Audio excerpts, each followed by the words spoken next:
It was one of those evenings when the house felt too quiet, too empty. I sat on the couch with a blanket around my legs, half watching some reality show I couldn't care less about. Ethan had said it was just a one-night trip. A quick meeting, nothing big. But hours had passed, and my phone stayed silent. The clock ticked louder than the TV. That familiar ache began in my chest, the one that whispers, "Something isn't right."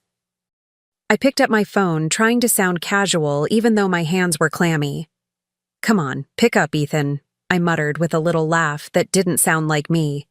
2 rings, and then, "Hello?" But it wasn't him. It was a woman, calm, soft, and completely unfamiliar. My heart stumbled. Who's this?" "I'm trying to reach Ethan Miller." "Oh, he's in the shower right now. Who's speaking?" she said, cheerful, as if it were nothing. My stomach turned to ice. "His wife," I managed to say, though my voice trembled. There was a sharp inhale, a beat of silence, and then the line went dead. I just sat there, phone in hand, staring at the wall while the words echoed in my head. "He's in the shower." I just sat there, frozen.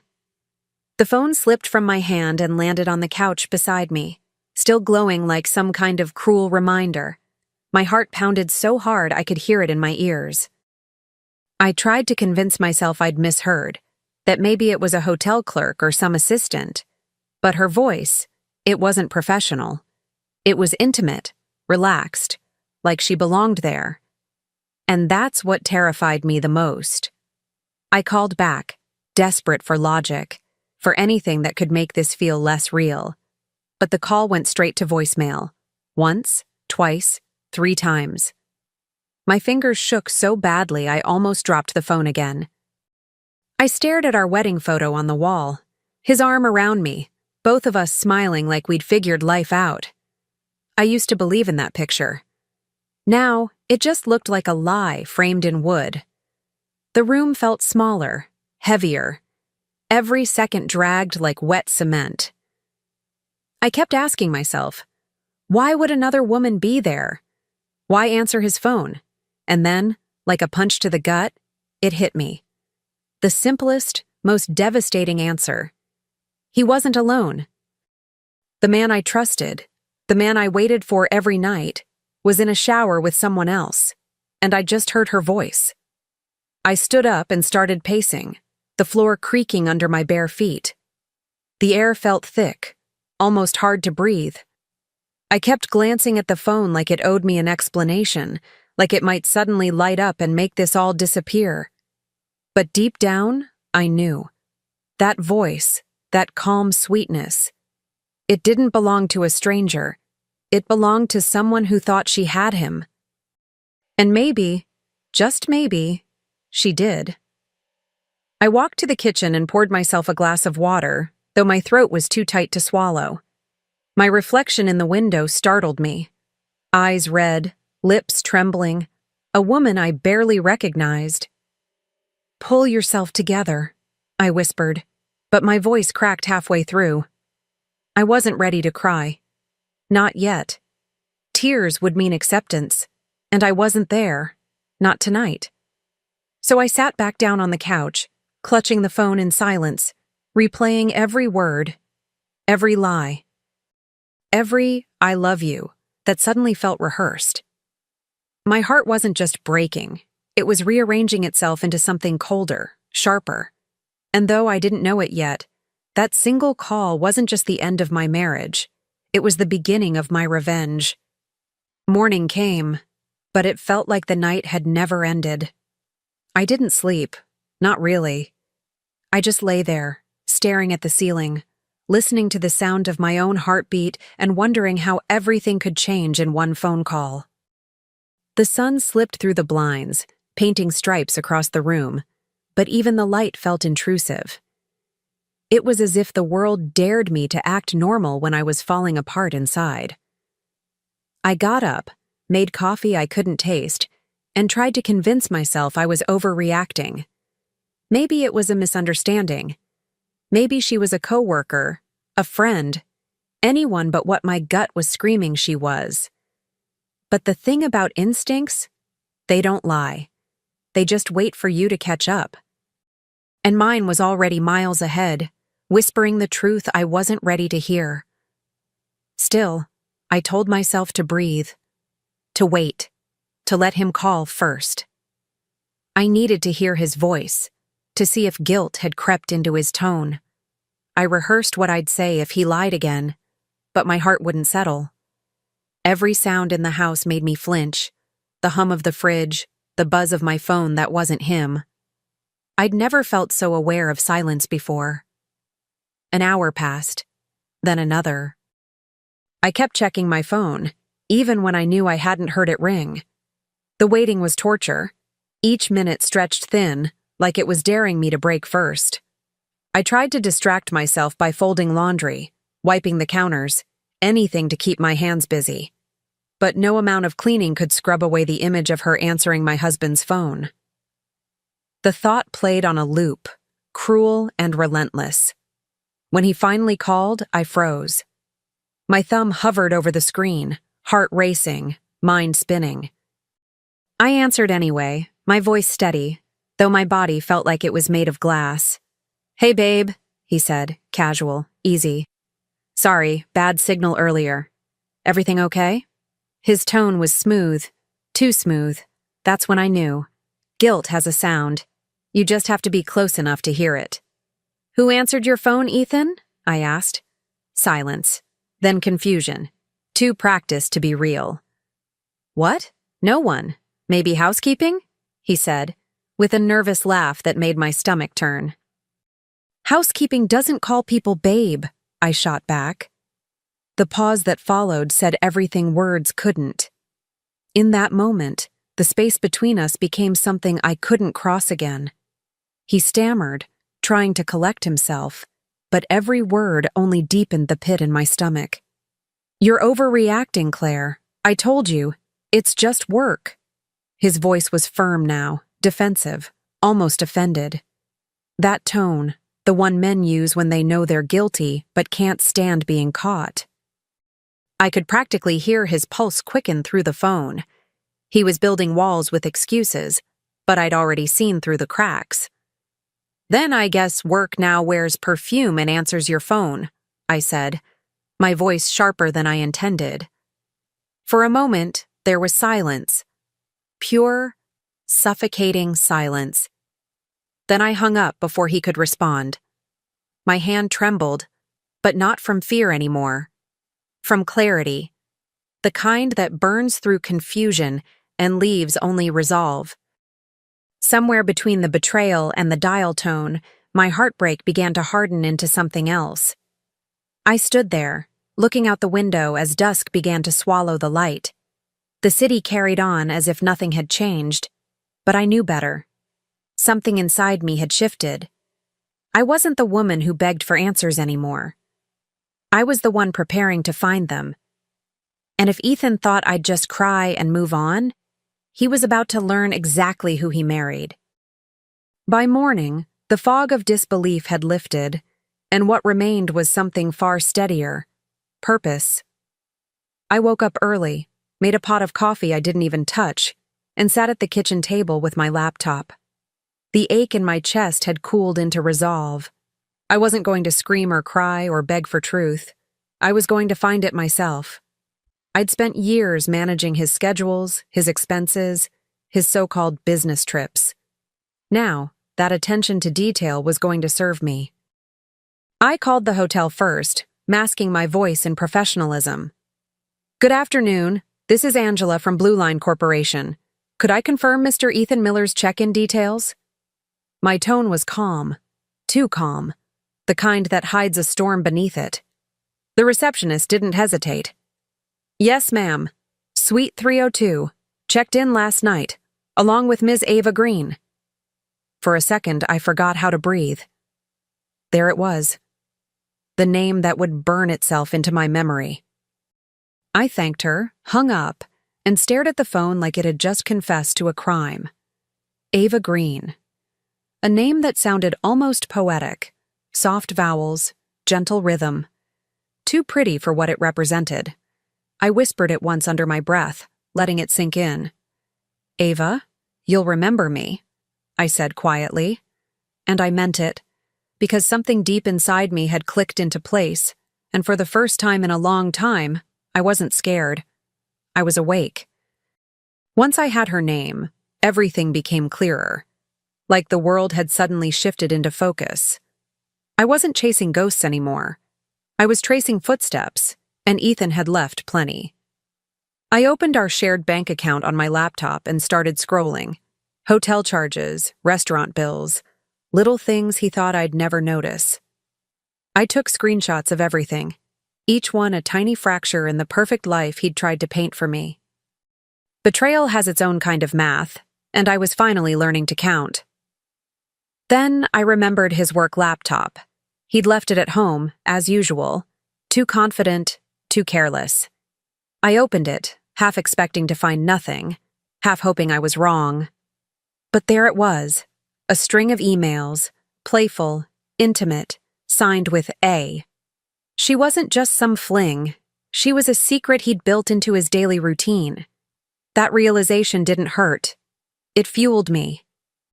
The tears I'd fought the night before turned to fuel for the fire that was now quietly spreading inside me.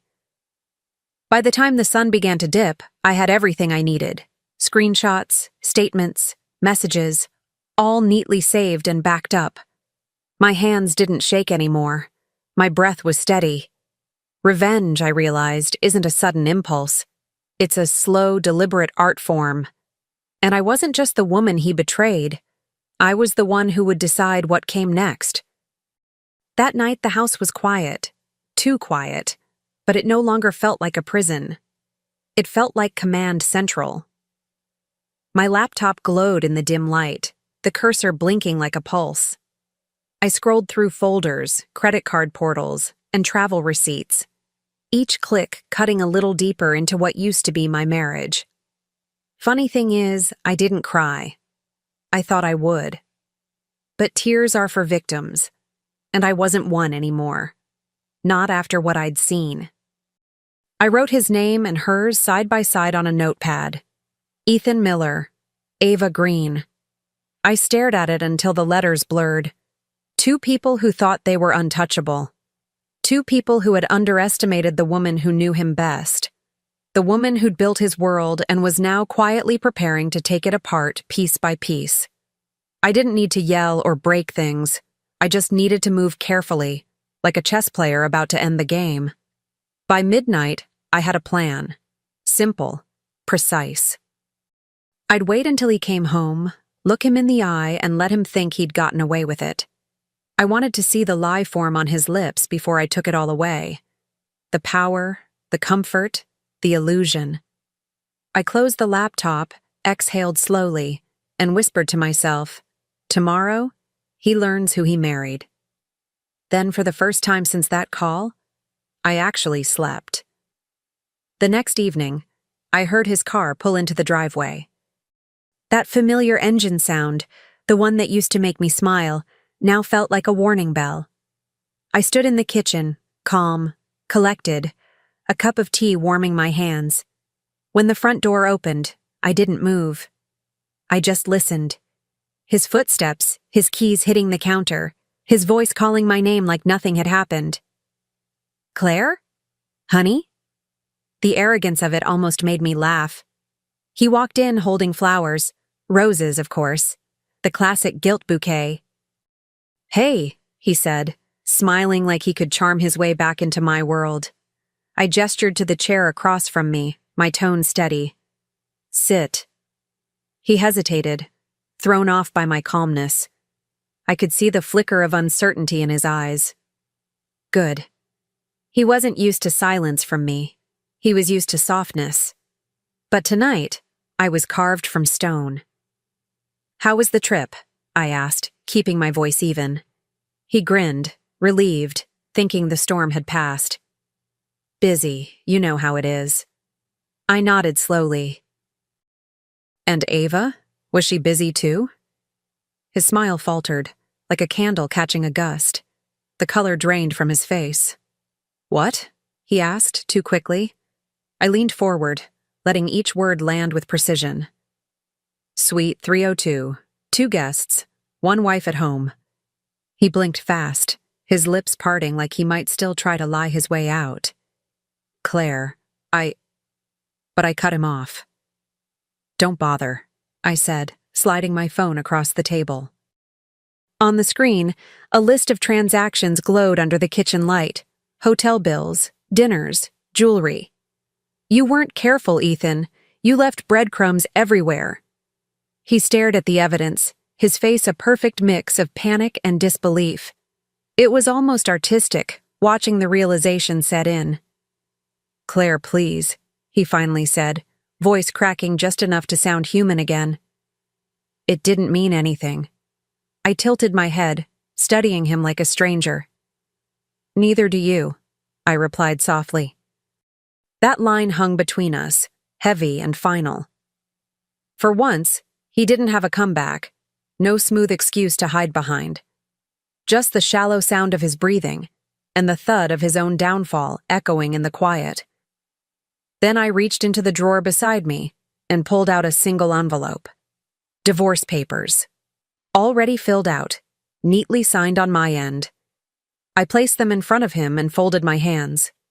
You can sign these tonight, I said, or tomorrow morning. Either way, they'll be filed. He looked up at me, eyes glassy, searching for mercy that no longer lived here. I didn't flinch. I'd already buried it. He stared at the papers like they were written in another language. You can't just end everything over one mistake, he said, voice rising, desperate to sound righteous. I almost pitied him. Almost. One mistake? I repeated, leaning back in my chair. You ended this when she answered your phone. His mouth opened, but no words came. For once, Ethan Miller, the man who always had something clever to say, was speechless. I watched him crumble in real time, the mask slipping piece by piece. It was strange, almost fascinating. The same man who once held my heart now looked small, frightened, hollow. He whispered, "You'll regret this." I smiled, slow and steady. Doubt it, I said, sliding another paper toward him. That's a list of every transaction tied to your corporate card. You might want to call HR before they call you. His eyes widened as the truth hit. His affair wasn't just personal, it was professional suicide. He stood up suddenly, pacing, running a hand through his hair like a trapped animal. But I stayed seated, calm as ever, my tea still warm in front of me. I'd imagined this confrontation 100 times, but reality felt cleaner, sharper. I didn't need to yell or throw things. My silence spoke louder than rage ever could. And as he stood there, unraveling in his own lies, I realized revenge didn't need noise. It only needed truth. He sank into the chair across from me, shoulders slumped, eyes darting between the papers and my face. You can't just throw it all away, Claire, he said, voice trembling. We built a life together. I met his gaze, steady and unshaken. You built a lie, Ethan. I just stopped living in it. The words came out smoother than I expected, almost gentle. But beneath that calm tone was the kind of fury that no longer burned. It froze, and that's what scared him most. He tried to recover, his voice growing louder. You're acting crazy, over one mistake? That word again. Mistake. As if her voice on the phone had been an accident. As if every receipt, every message, every lie had simply fallen out of his pocket by chance. You ended this the moment she answered, I said, my voice low but sharp. You handed her the phone and handed me the truth. He laughed then, a hollow, bitter sound. You'll regret this, Claire. You'll end up alone. I tilted my head, almost curious. Maybe, I said softly, but at least I'll be honest with myself. He didn't realize yet that regret had already switched sides. I wasn't the one drowning anymore. He was. And I wasn't about to throw him a lifeline. He stared at me, realizing that for the first time his words had no power. I wasn't bending, begging, or breaking. I was unmoved. "You'll regret this," he repeated, but it sounded weaker now, more like a habit than a threat. I reached for my purse and stood up slowly, taking my time, letting the silence stretch between us. "I already transferred my half of our savings to my account," I said calmly. "The rest? You might want to explain to your boss why your mistress's name keeps showing up on your corporate expenses." He blinked, trying to process it, his voice cracking. "You wouldn't?" I looked at him, really looked at him, and almost smiled. "I already did." Watching the color drain from his face was almost poetic. Years of deceit collapsing in seconds. I didn't raise my voice, didn't need to. Some victories are quieter. They don't scream, they whisper, checkmate. He tried to follow me as I walked toward the door, still pleading, still clinging to the illusion of control. But that doorframe felt like a finish line I'd been crawling toward for months. I paused, hand on the knob, and looked back at him one last time. His eyes were wet, desperate, small. "Next time you want to play house," I said, my voice steady, "make sure your little girlfriend doesn't answer the phone." Then I opened the door and left him to the silence he'd earned. Outside, the night air hit my face like a baptism. Cool, cleansing. I didn't look back at the house. I didn't need to. The door closing behind me sounded less like an ending and more like release. For years, I'd measured my worth by his affection, his approval, his attention. But as I walked to my car, I realized something beautiful. I didn't need any of it anymore. Freedom has a sound, and it's quiet. I drove aimlessly for a while, past the coffee shop we used to visit, past the park where he'd first kissed me. Those memories used to ache. Now they just existed, like postcards from a life that no longer fit. My hands were steady on the wheel. My reflection in the rearview mirror looked alive. There was grief, yes, but underneath it, there was something new. Strength. By the time I reached the coast, the sky was beginning to lighten. I parked, rolled down the window, and breathed in the salty air. I didn't cry. I didn't even smile. I just sat there, listening to the waves and the steady rhythm of my own heartbeat. For the first time in years, I wasn't waiting for a call, a text, or an apology.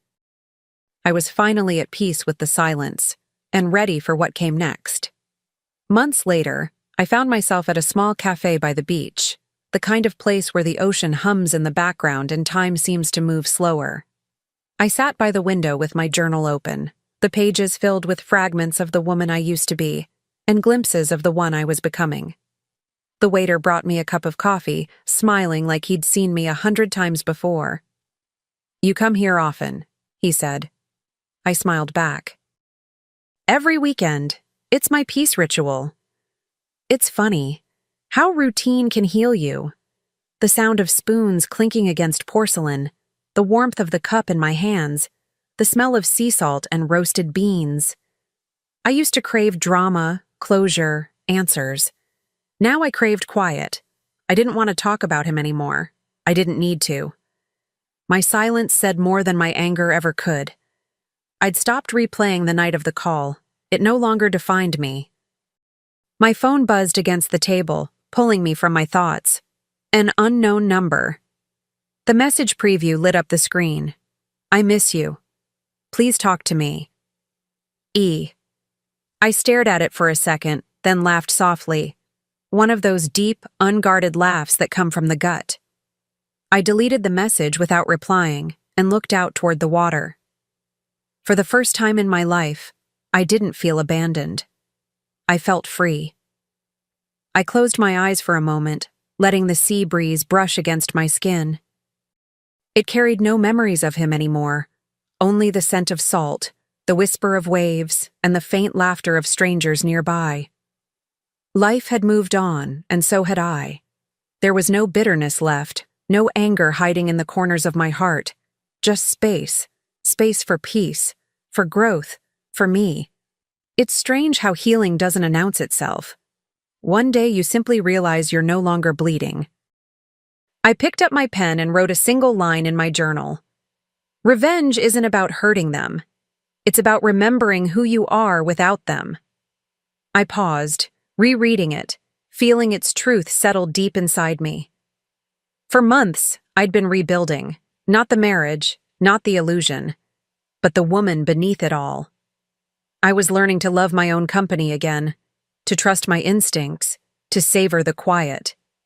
The same silence that once broke me now felt like home. As I finished my coffee, I looked around the cafe, couples chatting, children laughing, waves crashing just beyond the patio. It didn't sting anymore to see love in other people's eyes. If anything, it reminded me of what I was capable of giving again, someday, when it felt right. Healing wasn't about erasing the past. It was about owning it and walking forward anyway. I lingered at the table a little longer, watching the horizon fade into gold. The world looked softer now, like it had forgiven me for the chaos I'd carried. I wasn't the woman who waited by the phone anymore. I wasn't the one pacing, wondering, breaking. I was the one choosing.